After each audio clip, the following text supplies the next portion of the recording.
Hey, it's Justine, and the last time we chatted about iPhone rumors, we were talking specifically about the iPhone 15, but now I want to kind of dive into the iPhone 15 Pro I'm hyped about because that's usually the device that I get. So we're in here on Mac Rumors. I'll put a link in the description if you want to check out this full article, but this is every rumor about the iPhone 15 Pro and iPhone 15 Pro Max, which are expected in September 2023. Let's get into it. So at a glance, they're saying the 2023 iPhone 15 Pro models are expected to feature USB-C. Now this is not just specific to the Pro, this is also, of course, on the 15 line. There has been a mandate that legally most phone manufacturers are now going to have to shift to USB-C. I'm definitely excited about this, so looking forward to the future. There's also rumors of solid-state volume and power buttons, which would mean it's not actually a physical button anymore. It's kind of like the Touch ID or the trackpad on the MacBooks. A new Periscope camera, A17 chips, and more. I like this little render. Very nice, very nice. Love to see it. So far, it looks like iPhone 15 Pro models will have an updated design, and it looks like they're gonna have it be a little bit thinner with curved bezels and a new titanium chassis.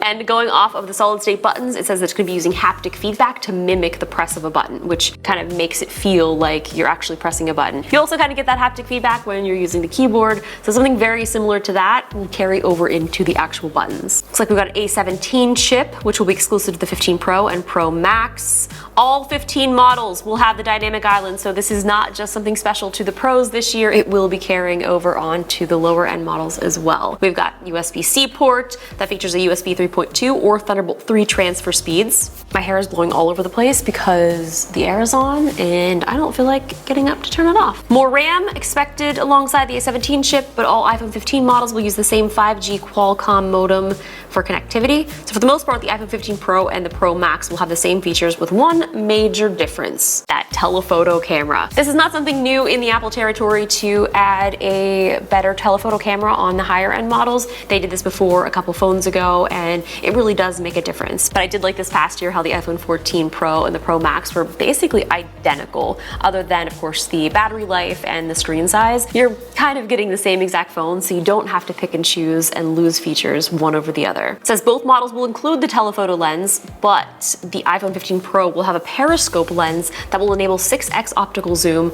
with those notable performances over the 3x zoom on the 14 Pro. And here we have a photo of USB-C, just another leak to show you that this is the direction that Apple is going into. And of course, our lovely leaker really loves to let us know who leaked it. Another image from 9to5Mac. They've had some really great renders recently.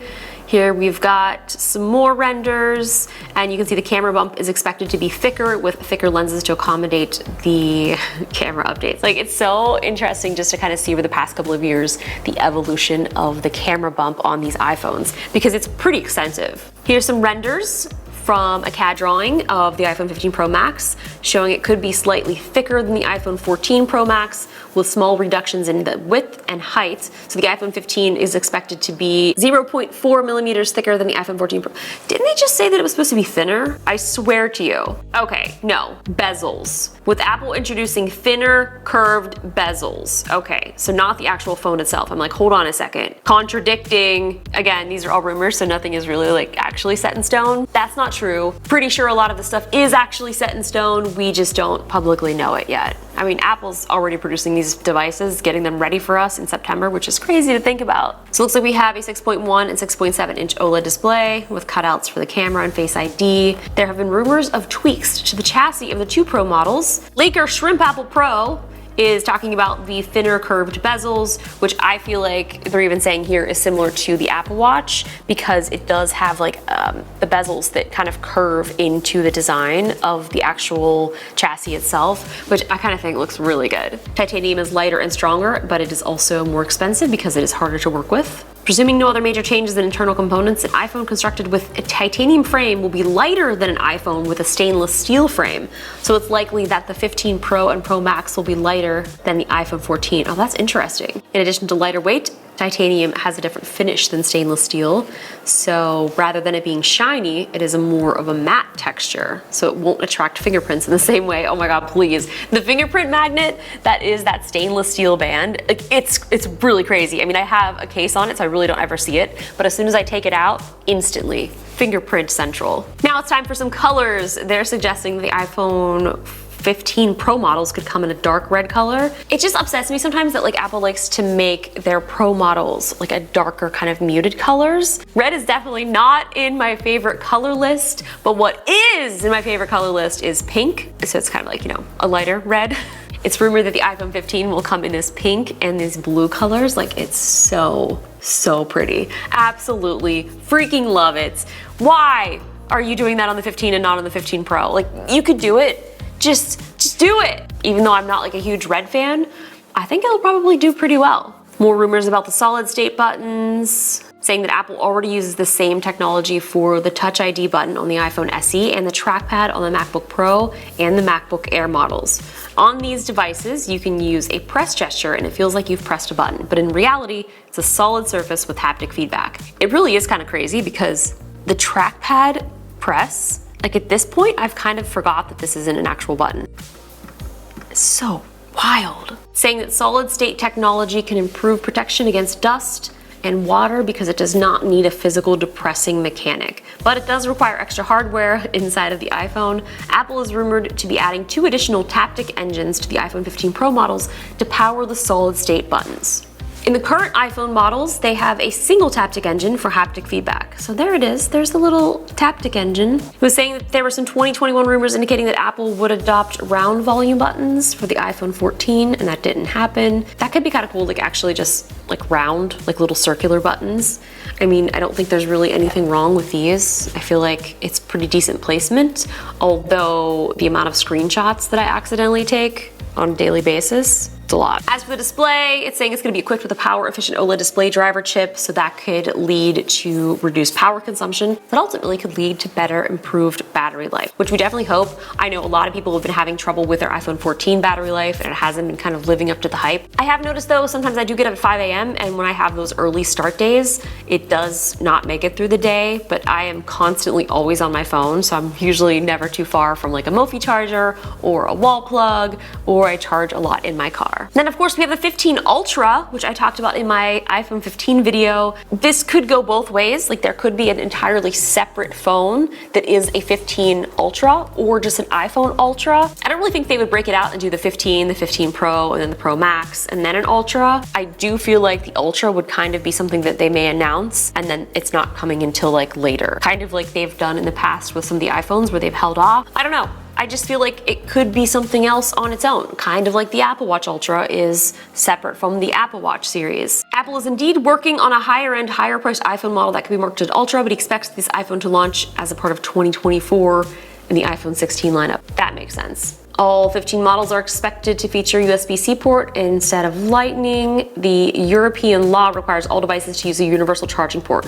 So either Apple needs to design an iPhone just for Europe or make a worldwide change. I mean, in typical Apple fashion, like it kind of wouldn't surprise me if they just made a European version that was USB-C, but then I feel like all of us over here would be like, wait a minute, we want USB-C too, and that would be trying to like import European phones. It could be a whole thing. So I feel like it's the smart decision to just give in. The iPhone 15 Pro models are expected to support higher speed data transfers, which is great, especially if you're shooting ProRes RAW footage. Like that stuff eats up space and it takes forever to download and transfer. Thunderbolt 3 transfer speeds, so up to 20 gigs a second at a minimum, or up to 40 gigs if Thunderbolt is supported. Standard 15 models will be limited to USB 2 transfer speeds, which is 480 megabytes a second. Wire transfer of photos, backups, and other information will be quicker with faster data speeds. I don't know how many of you really do a lot of that. I definitely import a lot of content to my computer when I'm editing. You could just AirDrop, but sometimes I just feel like that also takes a while and it's not always super reliable. So sometimes it works, sometimes it doesn't. So it's just better to plug it in, import it all, and we're done, ready to go. One rumor from a Chinese social networking site suggests that Apple could place some limitations on iPhone's USB-C port, preventing them from working with Apple unimproved accessories. They have done this with the Lightning port, but none of the USB-C ports in Apple's Macs or iPads have any kind of restriction. This rumor suggests that Apple could add an integrated circuit interface into the USB-C chips, encouraging customers to buy genuine iPhone accessories and protecting from counterfeit and potentially dangerous charging cables and adapters. We love to see it! This is great because even when I was working with Condor Blue and we were creating the Lightning cables for my pink iJustine cable, we wanted to make sure that those were MFI certified, which means means they will work with Apple, is genuine, and we're using all of the specifications from Apple to make sure that it does work properly with your phone, because a lot of these cables that you get, like if you've ever used a weird lightning cable and it pops up and says this accessory is not supported, that's when you know it is not meeting the specifications that Apple has set for their phones, which is good because we want to have a higher quality cable. You don't want to be using something that could be possibly damaging to your device. And my computer just switched into to dark mode. I have it switched to dark mode as soon as the sun sets, so that must mean the sun has set. So this Periscope lens system uses a primary lens to capture a photo with an angled mirror or prism reflecting light at 90 degrees towards a second lens that then sends it to the image sensor. The image sensor and secondary lens are positioned sideways inside the smartphone to extend the focal length. And like they're saying here, that takes up valuable surface area. So that is a kind of a cool little demo just to show how that all works. So Samsung has been using Periscope lens technology for a few years, and their lenses can support up to 10 optical, and paired with digital zoom, Samsung offers up to 100x digital zoom, which is kind of incredible to really witness it. They call this the space zoom. As for RAM, the Pro and Pro Max are expected to feature 8 gigs of RAM, up from 6 gigs in the current 14 Pro and Pro Max. Wi-Fi 6E and 5G, I just recently upgraded my Wi-Fi access points to Wi-Fi 6, and it has been so incredible. It's been so much faster. There's been some speculation that Apple could increase the price of the 15 Pro models because of the higher end components. Love a good price hike. Beyond the iPhone 15 Pro, this is interesting. There have been rumors that Apple could implement an under-display Face ID technology as soon as 2024, increasing the usable display area, getting rid of dynamic islands. Samsung has done a really great job of that under-screen technology. So basically, like the front camera on a lot of their devices, like you can't even see it. Like it just completely disappears, and it just is so impressive to see in person. So I feel like when Apple has that perfected, then it's going to be out and it'll kind of be more of a widespread thing where most other phone manufacturers will probably follow suit. So that looks like that's about all of the rumors that we have here on Mac Rumors. I'm obviously very excited for iPhone season. We still have a few months, so don't get too unsettled yet. We will have some more rumors coming out soon, and of course I will be keeping an eye on those as well. If there's anything else that you'd like to see me cover, or if you have any rumors or leaks that you would like me to check out, feel free to leave them in the comments below or send me a tweet, because I'm always on Twitter. Thanks again for watching. If you haven't already, be sure to like, comment, and subscribe to my YouTube channel. I also have a full video on the iPhone 15, so if you want to check that out, I'll put a link in the description and somewhere over here on the end screen. And with that, friends, I'll see you in the next video. Bye!